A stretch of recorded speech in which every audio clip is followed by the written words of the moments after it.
रहस्यमयी पथ, बहे मोड़ जहां से वापसी नहीं। बहुत पहले की बात है।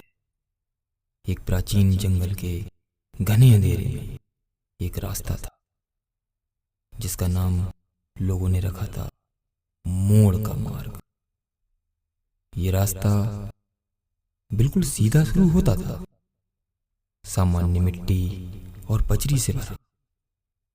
लेकिन जैसे ही कोई भी यात्री लगभग 1 किलोमीटर अंदर जाता, उसे एक अजीबोगरीब पत्थरों से बना मोड़ दिखाई देता था। इस मोड़ की खासियत ये थी कि इस पर पैर रखने वाला कोई भी व्यक्ति, चाहे वह कितना भी साहसी या मार्ग कुशल क्यों ना हो, कभी वापस नहीं लौटा। गांव के लोग फुसफुसाते थे कि उस मोड़ के बाद एक अज्ञात दुनिया है। ये दुनिया किसी नक्शे पर नहीं थी और ना ही किसी लोक कथा में इसका पूरा वर्णन मिलता था। ये वह जगह थी जिसके बारे में किसी जीवित व्यक्ति को कोई ठोस जानकारी नहीं थी।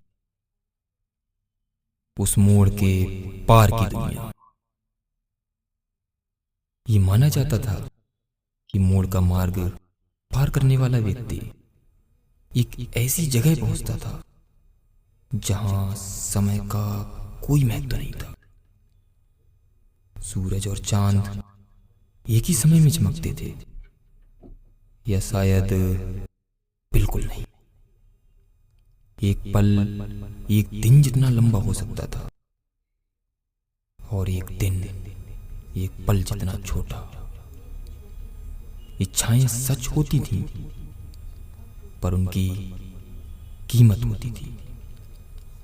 कहा जाता था कि वहां हर यात्री को उसकी सबसे गहरी इच्छा प्राप्त होती थी,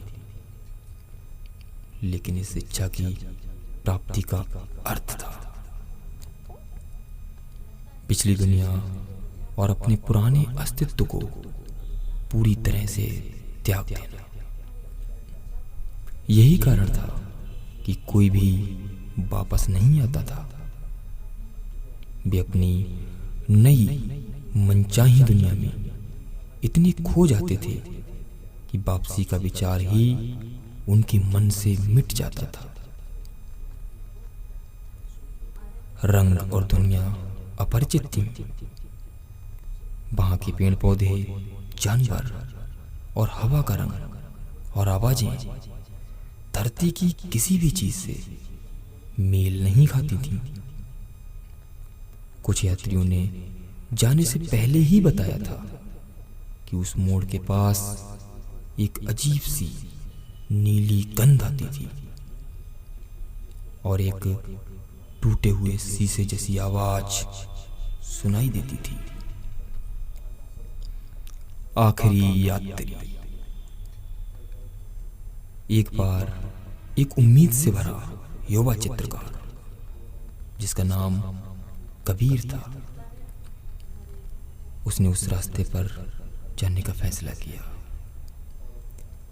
वह अपनी दुनिया से ऊब चुका था और कुछ ऐसा देखना चाहता था जो किसी और ने ना देखा हो। उसने अपने गांव वालों को अलविदा कहा और कहा, अगर मैं वापस ना आऊं तो जान लेना कि मुझे वह मिला जिसकी मुझे तलाश थी। कबीर अपने कैनवास और ब्रश के साथ मोड़ का मार्ग पर चला गया। जैसे ही वह उस पत्थरों वाले मोड़ पर पहुंचा, उसने एक पल के लिए पीछे मुड़कर देखा। उसने महसूस किया कि उसका दिल अब भी अपने लोगों से जुड़ा हुआ है। लेकिन तभी वहां की आवाज में नीली गंध और टूटे हुए शीशे जैसी आवाज इतनी तीव्र हो गई कि उसके भीतर की अज्ञात की प्यास जाग उठी।